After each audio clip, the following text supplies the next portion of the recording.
Na psicanálise nós teríamos muitas representações, muitos nomes, muitas situações que trariam uma percepção de toda a teoria psicanalítica, desde Freud até outros autores. Mas tem alguns nomes que nem sempre aparecem, mas também são importantes a gente entender. Um deles é o contraego. Já ouviu falar? Dá para ter uma ideia do que ele pode representar, mas será que você sabe de fato como é que o contraego atua na nossa psique? É sobre isso que a gente vai falar hoje. O contraego na psicanálise. Logo depois da nossa vinheta. Roda!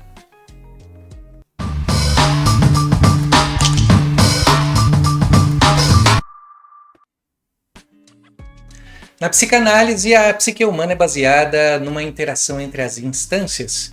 A gente fala muito sobre ego, superego, id, inconsciente, mas tem alguns outros nomes que surgem que também precisam ser entendidos, como por exemplo o contraego. Embora não seja um tema assim muito comum, que as pessoas não falem tanto sobre ele, é muito importante a gente entender também o que seria essa denominação. Nesse vídeo a gente vai dar um espaço para que a gente possa compreender melhor. O que seria o contraego? O contraego pode ser entendido como uma parte da psique que atua como uma força antagonista ao ego, obviamente como o próprio nome já traz. Enquanto o ego é responsável pela mediação entre os desejos do id, aquelas questões do superego e o que acontece na nossa realidade externa, o contraego representa uma estrutura interna que se opõe às ações do ego. Ele pode se manifestar através de sentimentos de autocrítica, autossabotagem ou até mesmo uma tendência para o autoengano. O contraego frequentemente se expressa através de uma voz interna, aquela voz crítica, severa, aquela voz que nos tira muitas vezes de uma situação que a gente gostaria de fazer. Essa voz pode ser vista como uma extensão punitiva do superego, mas com uma tonalidade mais destrutiva. Onde o superego busca impor padrões éticos e morais, o contraego pode transformar essas expectativas em uma autocrítica paralisante, levando a sentimentos de inadequação e culpa. Seria como se o ego se criticasse sobre suas próprias atitudes. O superego impõe condições. O contraego aplica essas condições, que seria uma condição do nosso próprio ego. Um dos aspectos mais impactantes do contraego é a sua capacidade de fomentar comportamentos autossabotadores. Isso pode incluir a procrastinação, a negligência ou então o engajamento em ações que claramente vão contra os interesses e os objetivos do indivíduo, aquilo que é ligado ao nosso ideal de ego. Essa dinâmica reflete uma luta interna, onde o ego, que tenta conduzir o indivíduo em direção ao crescimento e à realização, é minado por forças internas opostas. É como se o próprio ego precisasse de um divã para expressar seu lado escuro, a sua sombra, as suas dificuldades, os seus conflitos. A sua procrastinação está ligada a isso. Você sabe que precisa fazer e sabe que não seria ruim, mas existe uma força que impede você de fazer. E essa força é justamente o contraego. É como se fosse um contra-investimento àquilo que deve ser feito.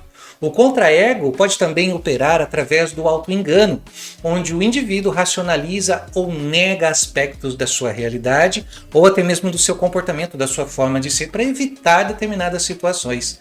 Isso pode ser uma defesa para evitar, enfrentar situações que seriam desconfortáveis, ou então para manter uma autoimagem, aquilo que se julga mais específico, mais ideal, mas que está em desacordo com a realidade. Porém, o que ele tem a ver com o superego? Não é o superego que a gente está acostumado de ver como punitivo e tudo mais? O superego é essa instância que internaliza as normas, as condições, os valores sociais e atua como uma espécie de consciência moral. No entanto, o contraego pode distorcer as funções do superego, amplificando a sua voz até um ponto em que se torna tirânico e autodestrutivo. Por isso que o superego impõe as condições, o contraego atua, o contraego entra em ação. Então, enquanto o superego pode orientar o indivíduo a agir de forma moral, de acordo com os padrões da sociedade, para manter uma certa postura daquilo que não pode acontecer, o contraego pode usar esses mesmos padrões para minar a autoconfiança e a autoaceitação, evitando de fazer algumas coisas que talvez fossem até importantes para a nossa forma de ser. Por isso o superego tem as condições e o contraego coloca essas ações contrárias ao ego em prática para evitar sofrimento, perturbações, aquilo que é ruim. O ego desempenha um papel crucial na manutenção do equilíbrio da psique.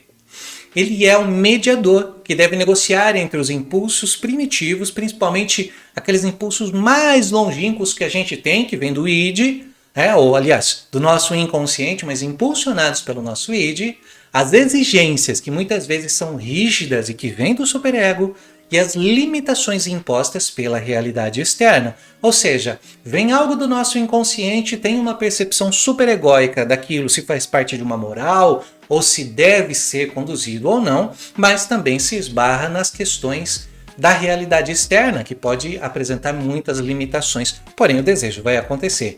Um ego saudável é capaz de integrar esses diversos aspectos de maneira harmoniosa, permitindo que o indivíduo funcione de uma forma eficaz, satisfatória na sua vida cotidiana, entendendo aquilo que pode ou que não pode, aceitando aquela condição e aprendendo a lidar com frustrações, com angústias, mesmo que isso não possa acontecer, não está gerando sintomas e outras situações. Através do processo analítico, os indivíduos podem se tornar mais conscientes dessas vozes internas críticas, dos padrões autossabotadores e das dinâmicas de autoengano que podem estar operando fora da sua percepção consciente. É o contraego que vai levar você a não fazer aquilo que você gostaria de fazer. Por isso essa relação com um ideal de ego, aquilo que a gente gostaria, que a gente olha para cima, que a gente gostaria de alcançar, mas tem alguma coisa que diz, não dá para fazer, não se pode fazer. Num processo de análise, o paciente identifica as influências do contraego e confronta, sob o olhar de uma pessoa que pode ajudá-lo a reconhecer quando está sendo dominado por uma autocrítica irracional ou por padrões de pensamento que não servem a seus interesses. Por isso, não é o superego que pune, é o próprio ego com a sua força antagônica que executa aquilo que percebe que não pode ser condizente com a nossa realidade, ou que se critica, se engana ou se sabota, de alguma forma se coloca em uma situação ruim. Você sabe que pode fazer, mas mesmo assim não faz. Por que será? Aí está o seu contraego aparecendo. Você sabe que aquilo poderia ser bom para você, mas mesmo assim você não executa. Por quê? Porque tem um contraego, tem um contrainvestimento que impede você de tomar essa ação. Um dos objetivos centrais da análise é levar à compreensão daquilo que se pode fazer, mas não se faz, levando então a uma compreensão do porquê isso acontece. Isso vai também capacitar o paciente a lidar com desafios internos e externos. E também inclui desenvolver uma maior resiliência contra as pressões do contraego e aprender a integrar de maneira mais saudável os impulsos do id e as exigências do superego. É através da análise que se entende os conflitos do próprio ego entre fazer ou não fazer, ter ou não ter, pensar ou não pensar, ser ou não ser, todas essas dinâmicas ligadas a um certo ideal. Talvez você sempre tenha pensado que isso fosse função do seu superego, não é? Mas na verdade é o seu próprio ego que se coloca em conflito diante das condições armazenadas como morais pelo superego. Agora vem uma pergunta, aliás, algumas perguntas aqui. Por que seu ego não faz o que deveria fazer? Por que seu ego não permite que isso aconteça? Coloque aqui nos comentários por que isso acontece. Isso acontece com você? Já teve situações assim que você sabia que você poderia fazer, mas parece que tinha alguma coisa que impedia? Esse é o seu contraego. Conta aqui pra gente se isso já aconteceu com você. O conceito de contraego é muito importante para a gente poder considerar o nosso próprio ego e colocá-lo a um certo questionamento. Reconhecer que somos nós mesmos que nos sabotamos é algo que nos leva a muitas reflexões. Se você leva a vida que você leva, por que não poderia viver uma vida diferente? Aquela vida que você entende como ideal para você. Ideal, é claro que a gente não vai atingir, mas tem muitas coisas que a gente deixa de fazer que nem estão próximas do ideal e mesmo assim a gente se sabota, não é? O que esse contra-ego tem a ver com o ideal do nosso ego? Se você deixar aqui nos comentários que quer saber mais sobre isso, a gente vai entender que esse assunto foi interessante para você, que você assistiu até aqui e que é algo que é extremamente relevante para o seu crescimento ou para o seu aprendizado. Também curta esse vídeo aqui, compartilha ele com seus colegas, com seus amigos, isso ajuda a propagar a psicanálise para outros cantos, outros lugares. E eu vou ficando por aqui, a gente se vê no próximo vídeo, ok? Espero você! Até mais!